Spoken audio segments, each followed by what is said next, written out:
А знаете ли вы, почему в человеческом организме вот происходит такое состояние, как мы называем скрипим, да, вот скрипы, тяжело нам, как-то вот тело не движется, нам тяжко, нам больно, нам что-то тянет, мы устали. Знаете почему? Я вам скажу, все правильно.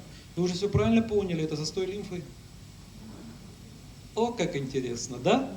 Дело в том, что как раз застой лимфы, в первую очередь так называемый лимфостаз, который мы знаем со страшным красивым словом, да, медицинским, вот, происходит только в двух случаях. Первое – это загущение лимфы, то есть именно ее слизистая зона становится более слизистой, то есть она загущается, соответственно, когда там не хватает элементарно воды. А второе, когда там не работают лимфоузлы, которые вырабатывают лимфоциты.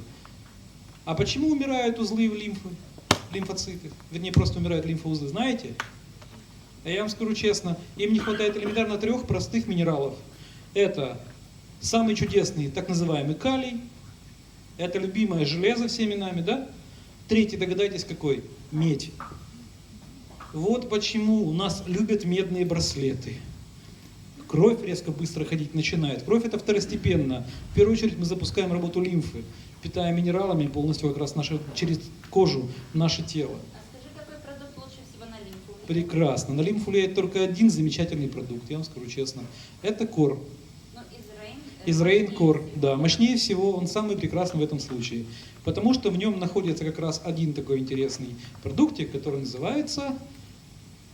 Но там много всего находится. Да, но самый сильный, даже не спирулина, не. Я думаю, что там и алоэ вера, и... Вот, алоэ вера, очень точно сказано. А в алоэ вера, кстати, и в одуванчике находится самый большой кладезь минералов, которые способствуют работе лимфосистемы. Да-да. Аденоиды у детей, которые сейчас поголовно. У кого есть дети с аденоидом? Уже нет. Уже дети есть аденоидом. Да. Так вот, смотрите, что такое аденоиды? Это разрастание лимфатической ткани в носоглотке. И их иссякают, они опять вырастают, иссякают опять. Почему? Лимфу-то не почистили. Поэтому все равно процесс будет происходить. А когда детки начинают кушать соул, кор, у них в первую очередь что начинает? Болеть живот. Смотрите, что выходит из них. Кто отмечал в памперсе или там в горшочке?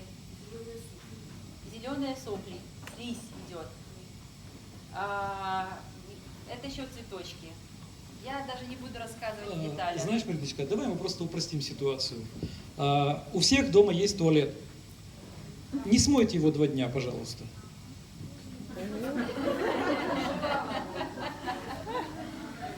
Вот это лимфостаз внутри тела. Представляете, что творится?